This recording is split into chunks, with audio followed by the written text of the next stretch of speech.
So আশা করি সবাই ভালো আছেন। আজকে আমি দেখাবো, এটা হচ্ছে আপনার, যদি আমরা একটা ফর্ম বানাবো, এই ফর্মের রেজিস্ট্রেশন ফর্ম হবে, কিন্তু ফর্মের মাধ্যমে আমি চাচ্ছি যে ডাটাগুলো আমি আবার ইউজার টেবিলেও ডাটাগুলো শো করাবো। ইউজার টেবিল বলতে আমি বলতে চাচ্ছি যে আমি যদি ইউজার মেটাতে যাই, এখান থেকে এই যে ইউজারের নিচে যে মেটাতে আছে, সো এইখানে ডাটাগুলো সেভ করবো। তো নর্মালি আমি হচ্ছে ইউজার ফর্ম বানাইছি। তো ইউজার ফর্ম যদি বানাই, আমি ফর্মে গেলে এটা হচ্ছে আমার ফর্ম। ওকে, সো আমি ফর্মে ইউজার ফর্ম রেজিস্ট্রি এই পর্যন্ত আমার ঠিকমতো কাজ করতেছে। যখন আমি আপডেট ইউজার দিচ্ছি তখন কাজ করতেছে না। সো এটার কারণ কি? সো এটার জন্য আমি যেটা করে নিছি, আমার তো মেটাফিল বানানো আছে। যেমন ডেট নামে ডেট সেম আইডি ফর্মে নেওয়া আছে। ডেটে যদি আমি যাই, এই যে ডেট সেম আইডি, এখানেও যা এখানেও সেম আইডি। এভাবে আমি সবগুলো মেটাফিল এখানে নিয়ে নিছি এবং এখানে আইডি দিছি হচ্ছে ইউজার মেটা আর meta box user. Okay, and edit user and profile এটা দিছি কারণ যাতে ইউজারও এবং অ্যাডমিন দুইজনেই এটা আপডেট করতে পারে। ঠিক আছে, সো এটা আসলে মেইন কাজ ছিল।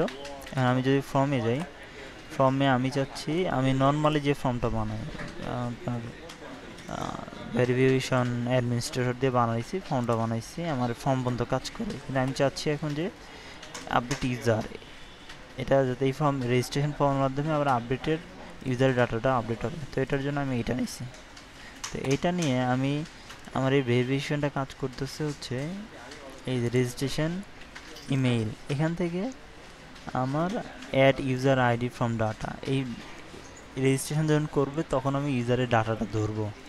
এর জন্য আমি এটা ওপেন করব। ঠিক আছে, add user ID from data, এটা যদি ওপেন করি তাহলে আমি যদি এখানে আসি, এখানে এই বক্সটা পাবো, add compute field from the user data, এটার মাধ্যমে ইউজারের আইডিটা আমি ধরবো।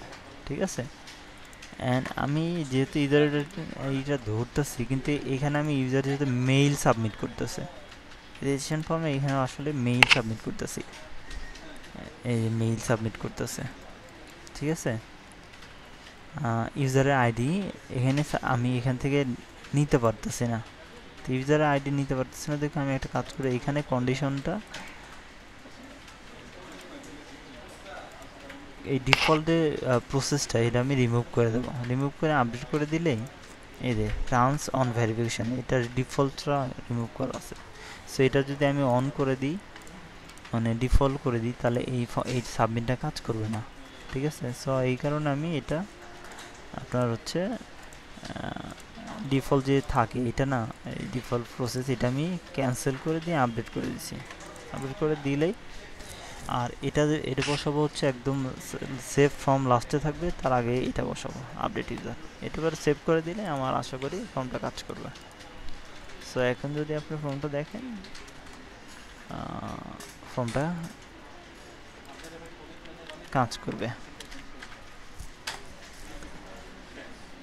আচ্ছা, এটা আমি দেখা যাচ্ছে না। আরেকটা জিনিস যেটা বলার ছিল সেটা হচ্ছে ফর্মটা তো কাজ করলো, কিন্তু এখানে ইউজার আইডি অন্যান্য কিছু অনেক সময় অনেকে নেই, এটা নেওয়ার দরকার নেই। ঠিক আছে, হিডেন ফিল্ড যেটা, এটা নেওয়ার এখানে দরকার নেই। ঠিক আছে, এখন আমি যদি এটা দিই দেখবেন যে আমার ফর্ম কাজ করবে। নেম দিলাম, মেইল, আর কি আচ্ছা একটা দিই, ডেট ফিল, তারপর হচ্ছে ফোন নাম্বার, অ্যাড্রেস, এডুকেশন। ওকে, আচ্ছা এটা দিলাম। আরেকটা জিনিস করব আমি, যেহেতু আমার মেইল, এটা আমি আপাতত ডিলিট করে দিচ্ছি। সো এই মেইলের ডাটাটাই আমি আবার ইয়ে করব। সো এটা যদি করি, মেইলটা এটা দিলাম, সাবমিট করলাম, সাবমিট সাকসেসফুল হয়েছে। ওকে, আমার মেইলে যদি যাই,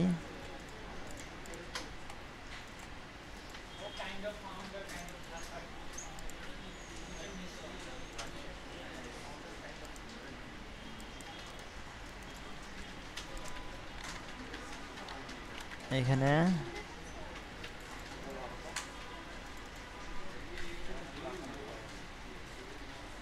ওকে একটু টাইম নিচ্ছে।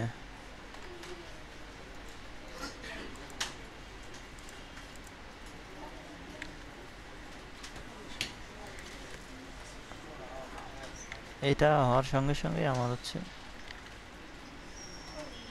হয়ে গেছে। এখানে আমি অলরেডি ডিরেক্ট আমার অ্যাকাউন্টে ঢুকে গেছি।